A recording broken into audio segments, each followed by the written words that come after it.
Hello everyone, welcome to your October 2024 astrological forecast. So before I begin, first of all, thank you for all your likes, shares, and comments, but I would also like to ask you to do those very things, like, share, and comment on especially the monthly videos so I can continue to put them out there, okay, so we can get them in circulation, okay, it would really help, okay. So anyway, so for this month, okay, on the 2nd we have a new moon solar eclipse in the sign of Libra. So wherever you have Libra in your chart, whatever house it falls in, that house will have like an increase in activity for an extended period of time, okay, for months, whatever. No one really knows how long the effects of an eclipse will last, okay. So anyways, on the 9th, Jupiter in Gemini turns retrograde. Then on the 11th, Pluto in Capricorn turns direct and will finally leave Capricorn, never to re-enter it in our lifetime. Okay, it takes that long to get around the zodiac. So it will be moving into Aquarius next month. Okay, and I will be doing a video on the Pluto in Aquarius. Anyways, on the 13th, Mercury moves into Scorpio. On the 17th, there's a full moon in Aries. And also on the 17th, Venus moves into Sagittarius. And then on the 22nd, the sun moves into Scorpio. So, if you're new to my channel and you like this video, be sure to subscribe. And there's all kinds of links down below in the description box. You can always just email me if you would like to know something about charts that I do or anything else, whatever. Also, check out my weekly forecasts, which are now daily shorts. So now for your forecast. Hi, Leo. Okay, so the new moon solar eclipse on the 2nd in Libra takes place in your 3rd house. That's where you have the sign of Libra. Okay, your 3rd house is the people and places you would encounter throughout the normal course of your day. It's your everyday life. It's your neighbors, your neighborhood, your siblings, your cousins. It's all forms of communication, including regular postal mail. It's local travel, kind of like a trip within an hour or so, a few hours, or a day trip, overnight trip, or a weekend trip, usually a road trip, okay? Let's see. Okay, well, you know, the sun is here up until the 22nd. Mercury is here up until the 13th, right? So there should be, you know, an increase in communications, even in your regular postal mail, okay, or email. But, you know, you could be running around your own neighborhood a little bit more than normal. Having a lot of conversations, even like with your neighbors or places where you would go, like businesses where you frequent, you know, having a lot of conversations with the people that either work there or are, you know, customers, you know, talking to people while you're standing in line. Stuff like that, you know, but with the solar eclipse energizing this area, I'm bringing a new moon here. There could be some new business possibly in your area that you've decided to go to. It could become like your new hangout. I don't think there's a new person coming to your neighborhood, but there could be, you know, someone entering your life. But 3rd house is an internet house. It's also the written word. It is one of the houses of contracts, okay? So you could be, at the same time there's a full moon, okay, on the 17th in Aries in your 9th house, which is directly across from your 3rd house. Okay, both of these are travel and communication houses. The 9th house is long distance travel. They're both internet houses, though, okay? They're media houses. So the full moon could bring whatever, some kind of problem possibly that you're having with someone. Could be in some kind of negotiations even. 9th house is, again, long distance travel and communications, foreign countries, people, languages, legal matters, higher learning, the house of adventure, media and publishing, many, many things, okay? So, you know, you could get some kind of communication, could be regarding a legal matter or uh, anything, actually. And it could be from someone who lives at a distance, maybe in another country. That, you know, you might find a little bit alarming at first, but after a while, you know, after everything calms down, it doesn't seem to be that much of a big deal. Okay, the full moon is there to bring a problem to the surface so you can deal with it, and then you don't have to deal with it again. You're you know, bringing it out into the open where everybody concerned can put in their 2 cents and then be done with it.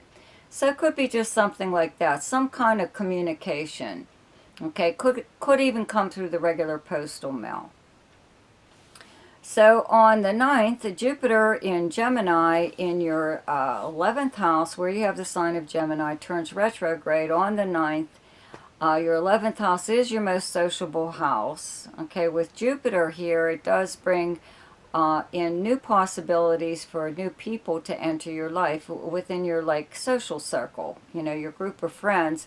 And when this planet turns retrograde, someone, you know, from, I guess, your past, you know, or an old friend possibly, or acquaintance could come back into the picture. Okay, maybe they're back in town or something or other. But 11th house is your friends and acquaintances, but it's also where you would normally go to hang out. So there could be some new place that everyone's going to. You know, maybe you haven't checked it out yet.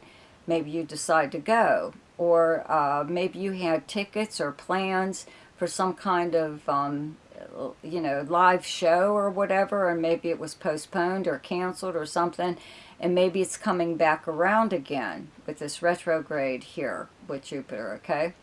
11th house is also your house of dreams, hopes, and wishes, and any group or organization that you belong to, and it's socializing in person or online on social media.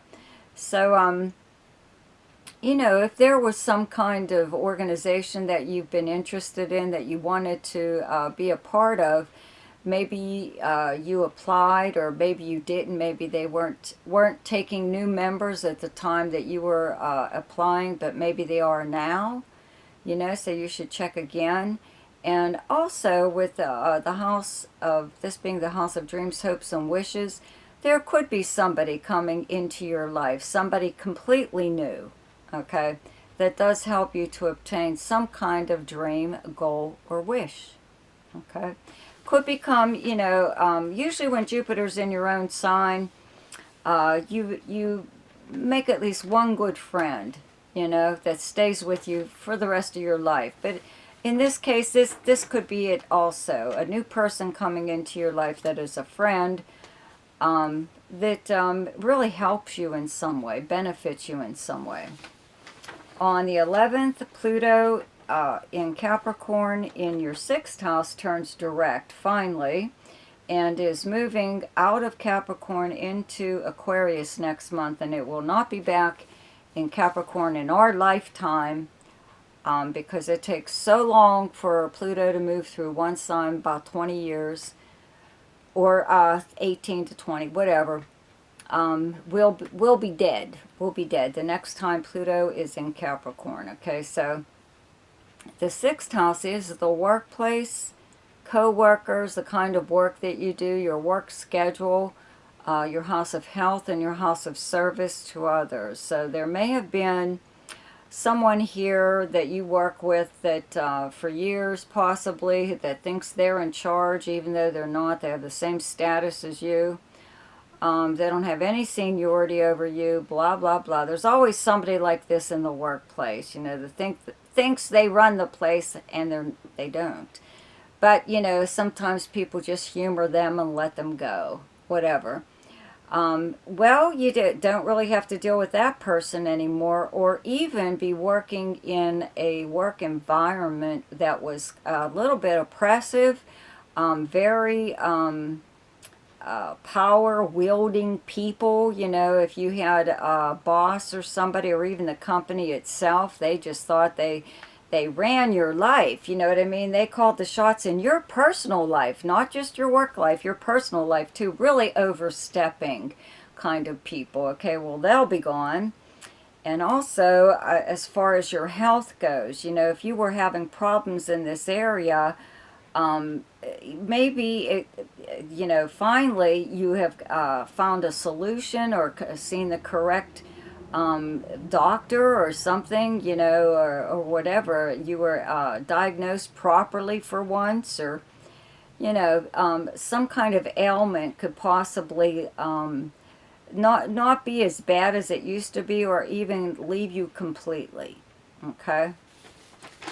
And I do have to mention, just very briefly, as far as service to others go, somebody could have had you under their thumb, you know, making you feel like this could be a family member, could be a coworker, but sometimes it's like a friend or a family member. Usually it's a family member or neighbor even, that you've been helping for like years and years and years, and they made you feel obligated to do this, you know, that to keep this up, you know.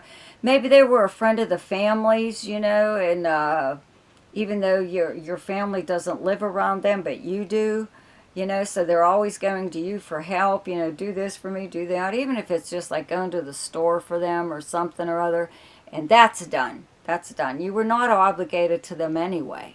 Okay. On the 13th, Mercury moves into Scorpio, and the Sun moves here on the 22nd, and Venus is here up until the 17th in your 4th house, where you have the sign of Scorpio. And your 4th house is your private life, okay, your family, anyone you live with, where you physically live, and the property surrounding it, your past and your childhood. Okay, so, you know, this would be a time where, you know, just even having Venus here, it does make you want to, like, you know, spend pleasant times within your home. You could have, like, company more often when planets are here, especially when the Sun moves here. There could be a lot of people, like, visiting you or something, or at least dropping in. You know, there's little things that possibly you may want to do to your home. Just because, you know, the holidays are coming up, you could be decorating already. You are the big kids of the Zodiac, you know, so you usually like to do stuff like that, decorate, you know. You don't even need a holiday to do something like that, but it could be something, you know, you could even feel like throwing a party. It could be like Halloween themed, you know.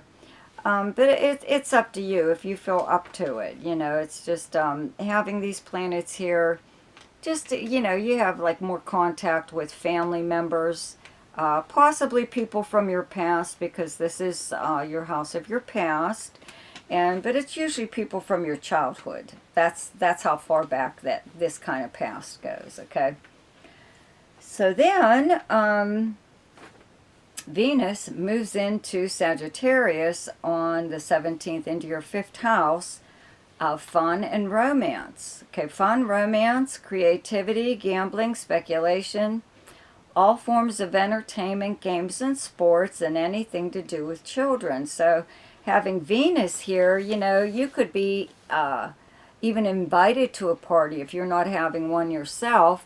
But this is the house of fun, okay? It's the house of creativity and romance. So I would have to say, you know, you're the natural ruler of the 5th house. So, you know, with Venus here, you could be romantically inclined at this time. You may have your eye on somebody. You know, you may have met someone, again, like I said, socially, with that Jupiter being in your 11th house. And, you know, maybe, because the 5th house is directly across from the 11th house here. So maybe it's starting to heat up a little bit. You start off as friends, but it could be starting to go to the next level. In fact, when these planets are in Scorpio in your 4th house, especially with Venus being in Scorpio in the 4th house, if you are seeing someone at this time, most of your romantic times will be spent in a home setting or around dinner or watching a movie or something, either at your place or theirs. Okay? So the best time to do something each month is when the moon is in your own sign, And the moon is in Leo on the 24th, 25th, and 26th.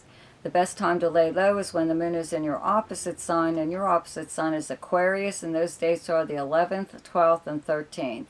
The best time for romance, recreation, creativity, fun, gambling, or speculation, and anything to do with children is the 6th, 7th, 8th, 19th, 20th, and 21st. The best time for money is the 13th, 14th, 15th, 26th, 27th, and 28th. And the best time for your career is the 17th, 18th, and 19th. The best time for communication and travel is the 1st, 2nd, 3rd, 15th, 16th, 17th, 29th, 30th, and 31st. So I hope you enjoyed your forecast for October. Be sure to check out my weekly forecasts, which are now daily shorts. See ya!